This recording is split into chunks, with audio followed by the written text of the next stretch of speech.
کیا واقعہ انسان اللہ سے ملاقات کو دور سمجھ کر غافل ہو جاتا ہے، یا پھر دنیا کی مصروفیات اسے آخرت سے بھلا دیتی ہیں؟ اور کیا یقین کا کمزور ہونا ہی اصل بے سکونی ہے، یا انسان خود اپنے دل کو حقیقت سے دور کر دیتا ہے؟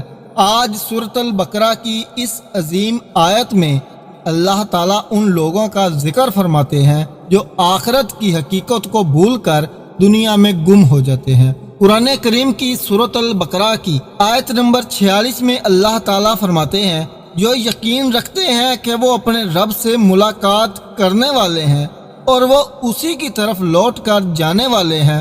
سبحان اللہ، یہ آیت انسان کو جھنجھوڑ دیتی ہے، کیونکہ یہاں بات صرف ایمان کی نہیں بلکہ یقین کی ہے، وہ یقین جو انسان کی زندگی بدل دیتا ہے۔ اگر انسان کو یہ یقین ہو جائے کہ ایک دن اسے اپنے رب کے سامنے کھڑا ہونا ہے، تو اس کی سوچ بدل جاتی ہے، اس کا رویہ بدل جاتا ہے، اس کی زندگی بدل جاتی ہے۔ میرے بھائی، میری بہن، اصل مسئلہ علم نہیں، اصل مسئلہ یقین ہے۔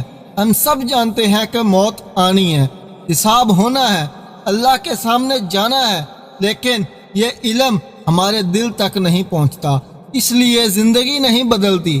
جب یہ یقین دل میں اتر جائے تو گناہ مشکل ہو جاتا ہے اور نیکی آسان ہو جاتی ہے۔ یہ آیت ہمیں یاد دلاتی ہے کہ ہم یہاں ہمیشہ کے لیے نہیں، بلکہ ہم ایک سفر پر ہیں، اور اس سفر کا اختتام اللہ کی ملاقات پر ہے۔ میرے بھائی، میری بہن، کامیاب وہ نہیں جو دنیا میں زیادہ حاصل کرے، کامیاب وہ ہے جو اپنے رب کو خوش کر لے، اور جو یہ یقین لے کر جیتا ہے وہ کبھی بے مقصد نہیں رہتا۔ اے اللہ، ہمیں اپنے رب سے ملاقات کا سچا یقین عطا فرما، ہمارے دلوں کو آخرت کی یاد سے زندہ رکھ، اور ہمیں اپنی طرف بہترین حال میں لوٹا۔ آمین یا رب العالمین۔